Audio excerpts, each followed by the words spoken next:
Et le stade Félix Houphouët-Boigny d'Abidjan qui resplendit à nouveau, qui luit à nouveau de toutes ces lumières et qui respire à nouveau. Donc signe du démarrage de cette rencontre entre le Bénin et l'équipe du Lesotho. On attend d'un instant à l'autre le coup d'envoi qui sera donné par Mahmoud Ismaël Mahmoud. Oui. Et c'est le coup d'envoi donc après 1h45 minutes d'attente entre le Bénin et le Lesotho. C'est enfin parti avec ce premier long ballon envoyé dans le camp des Basotho et donc la défense du Lesotho qui va essayer de se dégager avec bien entendu Matlabé qui a essayé d'envoyer le premier ballon en direction de Andreas Rontongi qui n'a pas pu rattraper ce ballon. Le temps est donc donné, Patrick Nonvidé. Oui. Ce ballon en direction de Rodolfo Aloko à l'entrée de la surface de réparation, le centre et peut-être le premier but, l'ouverture du score. Et c'est Steve Mounier une fois encore, comme face au Zimbabwe qui vient donner l'avantage au Guépard du Bénin. Ce but de la 7e minute, ça a été rondement mené, très bien joué. Et le capitaine Courage qui vient donner une fois encore l'exemple à ses coéquipiers que c'est possible ce soir, malgré le retard, malgré le report de cette partie d'1h45 minutes. On a attendu 1h45 minutes, on a attendu 6 minutes dans le jeu. Et voilà le premier but, la première mèche allumée par le capitaine Steve Mounier sur ce ballon donné par Rodolfo Aloko. Et dites-vous, l'âme fatale a encore frappé au football, c'est-à-dire le centre en retrait. Et c'est surtout cette première intention de Rodolfo Aloko. Regardez, tac, pas de réflexion. Et le dépassement de Ceci D'Amelda vient créer donc la zizanie. Vous voyez, l'intervention de Ceci D'Amelda perturbe donc le gardien et Steve Mounier à l'affût comme un attaquant averti et conclut l'action.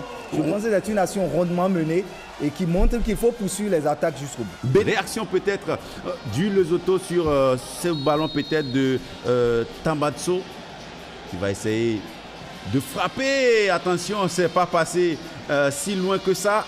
De la cage gardée par Marcel Dandinou. Attention avec ce ballon oublié par le gardien de but et c'est enroulé.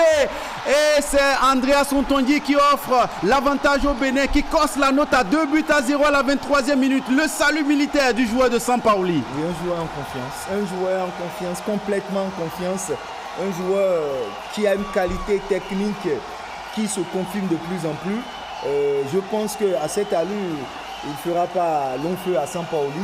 Au regard de son début de saison, je veux dire, on connaissait donc les qualités de ce joueur qui est très technique. Et vous voyez avec quelle froideur, quelle tempérance. On va revenir sur l'action parce que là, c'est beaucoup plus le gardien de but du Lesotho qui se trouve d'abord l'hésitation du défenseur, donc Makonazi, et derrière, et le geste de Steve Mounier. Et Steve Mounier qui a l'intérêt. Déjà, regardez, la passe n'est pas bonne.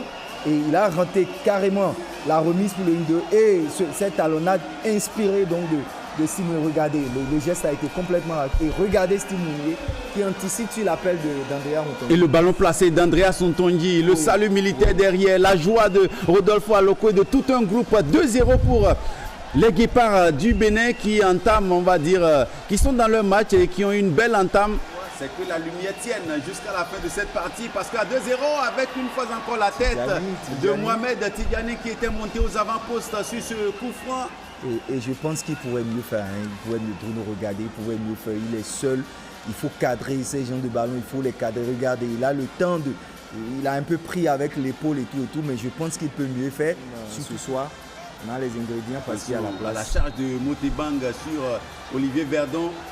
Et le défenseur béninois qui semble avoir pris un coup, ça va un peu s'échauffer entre les deux équipes. Et le caporal Ceci, déjà qui est venu, mais il va falloir que tout le monde se calme. Et le premier carton jaune, malheureusement pour cette équipe du Lesotho, c'est le dossard numéro 15, voilà, qui va donc écoper.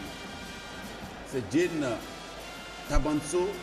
C'est lui qui est venu commettre la faute alors qu'il y avait Steve Mounier à la lutte, plutôt Olivier Verdon à la lutte avec Serra Motebang, Rodolfo Aloko dans un registre qu'il affectionne si bien. Il va s'infiltrer dans la surface de réparation à nouveau et la frappe de l'attaquant béninois qui semble avoir été projeté de l'arrière, qui réclame un petit quelque chose. Il s'est écroulé dans la surface de réparation. On va revoir tout cela de près avec vous, Patrick. Oui, Rodolfo Aloko qui fait un centre en retrait, c'est vrai, il ne s'est pas arrivé à point nommé, mais l'action n'est pas très nette. La reprise de Steve, il a un peu tapé dans le gazon, un peu le pied du joueur, donc on sent que l'arbitre même a été hésitant à à prendre une décision parce que c'est une décision sensible. Il va essayer de se remettre dans le sens de la marche et qui va trouver son partenaire Junior Olaitan. La faute peut être sifflée par Ismaël Mahmoud. Jamais loin des actions et cette frappe qui va peut-être surprendre. Et c'est le troisième but. C'est le troisième but sur cette frappe. Nous l'avons à peine vu venir. Et il est signé qui? Imran Hassan, le joueur de Grasshopper de Zurich, qui surprend le gardien de but du Lesotho, Sekwane Morane. Oui, un coup franc qui a été rapidement joué. Même la réalisation n'a pas pu véritablement capter cette phase de jeu. Ce qui est certain, Imran Hassan ne s'est pas posé de questions. Quel sang-froid, quel réalisme, quelle rapidité dans l'exécution du geste. Oui, c'est tellement. Et l'ancien joueur de l'Auto FC. Voilà la faute. Rapidement joué, quelle intelligence. Et la frappe enchaînée. Ah, et le ballon a été dévié. Dévié d'abord. Oui, et le ballon a été contré. Et c'est le troisième but. On ne peut pas rêver mieux, comme scénario pour cette rencontre. C'est Matso qui contre ce ballon. Les Lonuno Matso, mais Matsoaou qui contre ce ballon. Et le malheureux gardien de but, Sekwane Morane, le capitaine de cette équipe, regardez les visages, la déception. Ils sont dépités, les Basotho dans cette partie. Ils n'ont pas rêvé, ils n'ont pas imaginé qu'elle pouvait tourner, on va dire, aussi au cauchemar aussitôt. Oui. C'est 3-0 à la 35e minute de jeu.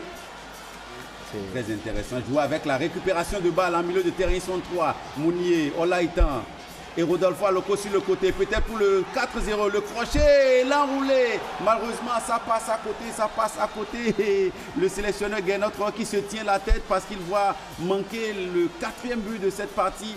Ouais, il faut être plus tueur, il faut être plus juste. À 3 contre 2, je pense que les deux autres ont bien joué. Et même le crochet n'était pas mauvais, mais après ces genres de ballon, il faut cadrer. C'est important, il faut cadrer. Il va trouver Imran Hassan. Il va essayer de trouver Steve Mounier dans une position idéale. Et c'est le but refusé par, on va dire, l'arbitre assistant. Et Steve Mounier qui conteste l'attaquant de Augsbourg. On va revoir cela de plus près avec vous. À mon avis, je crois que l'alignement est plutôt bon. Le ralenti ne nous permet pas vraiment d'apprécier. C'est passé très vite, on va y revenir certainement. Puis Makene, loin pour trouver son coéquipier. Peut-être l'intervention de Motebang qui va réduire le score, mais le but va être refusé pour une position irrégulière de hors-jeu. On revoit rapidement cette action où les Béninois se sont fait surprendre clairement. Non, le ballon n'est même pas rentré. Ah d'accord, effet optique, désolé. Oui, désolé, le ballon n'est pas rentré, il a raté le cadre. Effet optique. Il a raté le cadre. À vitesse réelle, j'ai vu le ballon au fond des filets. Non, le ballon n'est pas rentré, mais par contre, il va falloir être vigilant jusqu'au bout, comme on l'a dit. Junior Olaitan, il est dangereux dans cette position pour Andreas Ntongi, qui est allé, on va dire, presque dans les mains du gardien de but. Essayer de sortir ce ballon et de s'en servir. Regardez le dosage à ce niveau. Et Bruno, deux phases de jeu qui montrent dans quel registre Junior doit s'améliorer. Sinon... Et ce n'est pas fini avec Motebang qui s'est retrouvé cette fois-ci, c'est clair, en position irrégulière de hors-jeu. Oui, je crois. Une phase de jeu intéressante pour les Guépards du Bénin. Junior Olaitan sur le côté, il va enrouler directement dans la niche de Sekwane Morane qui va relancer très rapidement le Lesotho sur le côté avec Katleo Makateng. Et le ballon récupéré en temps par les Béninois, il y aura une petite faute. Il s'en veut, Junior Olaitan, il sent qu'il pouvait mieux jouer ce coup. Oui, c'est-à-dire qu'il y a de la précipitation dans le geste. Et après, c'est mal réalisé puisque c'est allé directement sur le gardien. Donc il réclame une faute. Rien dira l'arbitre. Belle situation de jeu pour qu'il vise suffisamment, qu'il vise suffisamment. De fixer la défense cette fois-ci pour Junior Laïtan qui va buter sur le gardien de la tête. Il va achever son travail. Et le 4e but béninois. Ça tourne finalement à la correctionnelle pour l'équipe des Guépards du Bénin qui commence par infliger, on va dire, la fessée à l'équipe du Lesotho, la danse et la célébration des Guépards du Bénin. Oui, Junior Laïtan qui a fini par trouver la solution, quoi qu'il a encore été contré, mais c'est toujours bien de suivre les actions. Et c'est une incompréhension entre... Un beau travail de fixation de la défense. Regardez comment Stimounier fixe la défense. Et voilà, Junior Laïtan qui traite le premier, mais qui a le reflet de suivre l'action. Et je salue là Stimounier qui a mis assez de tempérance avant de faire cette dernière passe-là pour ne pas mettre à la fois Junior en hors-jeu, mais lui donner le ballon à propos pour qu'il ait le bon timing. Dans le bon timing, pour avoir la célébration de complice entre Yohan Roche et Junior Olaïtan. Oui, avec le 1 de côté Lesotho et la frappe peut-être pour surprendre Marcel Danguino et ça passe à côté. On se patiente sur le banc. Plus le temps passe, plus les occasions comme celle-ci ne sont pas concrétisées. Voilà. Et c'est toujours... Et plus on se dit que la tasse est amère. Olivier Verdon, la mauvaise passe en direction du joueur de Ludo Goretz. Attention, peut-être situation intéressante pour l'équipe du Lesotho. Il s'est saisi du ballon certainement parce que l'arbitre a sifflé quelque chose. L'arbitre signale plutôt une faute du joueur du Lesotho. Et je crois bien que Léo Makateng, il était en... Très bien vu de la part de Mahmoud, Ismaël Mahmoud. Oui, regardez Oru qui, dans son intervention, se garde bien de le toucher. Il a amplifié la chute en espérant avoir peut-être un coup de pied favorable. Malheureusement, l'arbitre a bien suivi. Le coup franc, peut-être la déviation du pied de Motebang, semble-t-il. Et c'est bien lui. Il n'aurait pas... Il tient à ce but pour l'honneur. Promis, qu'il allait rajeunir un peu l'équipe avec la tête de Motebang qui, même dans les derniers instants, continue d'insister. C'était plutôt le dossard numéro 12. Quand ce n'est pas Motebang, c'est Makateng. Oui, c'est Makateng cette fois-ci qui s'y est essayé. Malheureusement, il n'a pas cadré. Candace Fiogwe, il est frais, il vient d'entrer. Il a du feu dans les jambes, il va essayer de s'écarter et de centrer à l'entrée de la surface de réparation pour Razak Rachidou qui écrase complètement sa frappe. C'était peut-être l'occasion du 5-0. Oui, Candace Fiogbe qui a fait une belle différence. Et Razak devait avoir une meilleure finition. Et qui était sur son bon pied. C'est pas fini avec le Lesotho qui va tenter de marquer ce but pour l'honneur. Oh, il a perdu ses appuis entre-temps. Et le patron.